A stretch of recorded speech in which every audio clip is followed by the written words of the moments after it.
എല്ലാ ദിവസവും രാവിലെ എഴുന്നേറ്റ് വരുന്നത് ഇന്ന് എന്തുണ്ടാക്കും എന്ന ടെൻഷനിലാണ്. പക്ഷെ ഇന്നത്ര വലിയ ടെൻഷൻ ഉണ്ടായിരുന്നില്ല. കാരണം ഞാൻ തലേന്ന് അരിയൊക്കെ അരച്ച് വെച്ചിട്ടുണ്ടായിരുന്നു. ഞങ്ങളുടെ വീട്ടിലെ ദേശീയ ഭക്ഷണം പുട്ടാട്ടോ. 3 നേരം പുട്ടുണ്ടാക്കി കൊടുത്താലും കഴിക്കുന്ന ആൾക്കാരാണ്. പക്ഷെ ഇന്ന് നമുക്ക് ദോശ ഉണ്ടാക്കാം.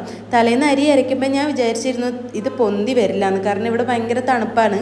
പക്ഷേ നന്നായിട്ട് പൊന്തിയിട്ടുണ്ട് കേട്ടോ. അതിൻ്റെ ഇടയിൽ കൂടെ മ്യൂക്കുട്ടീൻ്റെ ഉറക്കമൊക്കെ കഴിഞ്ഞ് എഴുന്നേറ്റ് വരുന്നുണ്ട് കേട്ടോ. ആളിന്ന് അത്ര മൂഡിലല്ല എഴുന്നേറ്റത്. അതുകൊണ്ട് കുറച്ച് നേരം ആളുടെ കൂടെ കളിച്ചില്ലെങ്കിൽ വേറെ ഒരു പണിയെടുക്കാൻ ആൾ സമ്മതിക്കില്ല.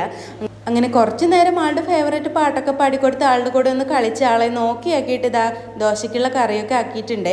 ഞാൻ എന്തെങ്കിലും പണിയെടുക്കുമ്പോൾ ഇതാ മ്യൂക്കുട്ടി ഇങ്ങനെ എൻ്റെ അടുത്ത് കസാരയിൽ ഇരിക്കും കേട്ടോ. അല്ലെങ്കിൽ സ്ലാവിൻ്റെ മുകളിൽ കയറിയിരിക്കും. രാവിലെ തന്നെ ഒറ്റയ്ക്ക് ഇരുന്ന് കളിക്കാനുള്ള മൂഡൊന്നും ഉണ്ടാവില്ല. അതുകൊണ്ട് ഞാൻ എൻ്റെ അടുത്ത് ഇങ്ങനെ കസാരയിൽ ഇരുത്തിയിട്ട് കഥയൊക്കെ പറഞ്ഞെടുത്തിട്ട് കേട്ടോ ഫുഡൊക്കെ ഉണ്ടാക്കുക. അങ്ങനെ നല്ല അടിപൊളി ദോശ റെഡി ആയിട്ടുണ്ട്. എനിക്ക് പൊതുവേ നെയ് റോസ്റ്റ് പോലത്തെ ദോശയാണ് ഇഷ്ടം. പക്ഷേ ഏട്ടൻ ഇങ്ങനെ സ്പോഞ്ച് പോലത്തെ ദോശയായിട്ടാണ് ഇഷ്ടം.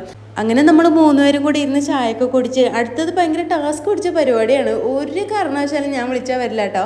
ഏട്ടൻ ഡ്യൂട്ടിക്ക് പോകാൻ സമ്മതിക്കേയില്ല. ഇതാണ് അവസ്ഥ. അങ്ങനെ ഒരു വിധത്തിൽ കൂട്ടിക്കൊണ്ട് വന്ന് കുളിപ്പിക്കുകയൊക്കെ ചെയ്തിട്ടുണ്ട് കേട്ടോ. മ്യൂക്കുട്ടിക്ക് കുളിക്കാൻ ഭയങ്കര ഇഷ്ടമാണ്. നമ്മൾ ഏത് സിറ്റുവേഷനിൽ കുളിപ്പിച്ചാലും ആൾ കരയേയില്ല. ഇന്ന് വരെ കുളിപ്പിക്കുമ്പോൾ ആൾ കരഞ്ഞിട്ടില്ല. അത് ഏത് തണുപ്പത്തായിക്കോട്ടെ ഏത് നേരത്തായിക്കോട്ടെ ആൾക്ക് ഭയങ്കര ഇഷ്ടമാണ് കുളിക്കാൻ വേണ്ടിയിട്ട്. പക്ഷേ ഈ ഒരു കാര്യം ആൾക്ക് ഇഷ്ടമേ അല്ല. ഉടുപ്പിടുന്ന കാര്യത്തിൽ ഞാനും അവളും ഭയങ്കര അടിയാണ്. അങ്ങനെ ഒരുപാട് നേരത്തെ പരിശ്രമത്തിനൊടുവിൽ ഉടുപ്പിട്ട് കൊടുത്താൽ പിന്നെ അവൾക്ക് എങ്ങോട്ടെങ്കിലും പോകേണ്ടി വരും. ടാറ്റ എന്ന് പറഞ്ഞുകൊണ്ടേ ഇരിക്കും.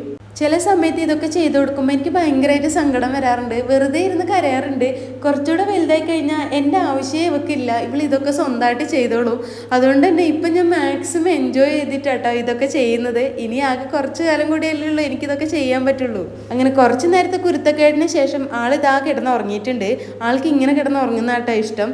അപ്പോൾ അത്രയേ ഉള്ളൂ. അടുത്ത വീഡിയോയിൽ കാണുന്നവരിക്കും ടാറ്റാ.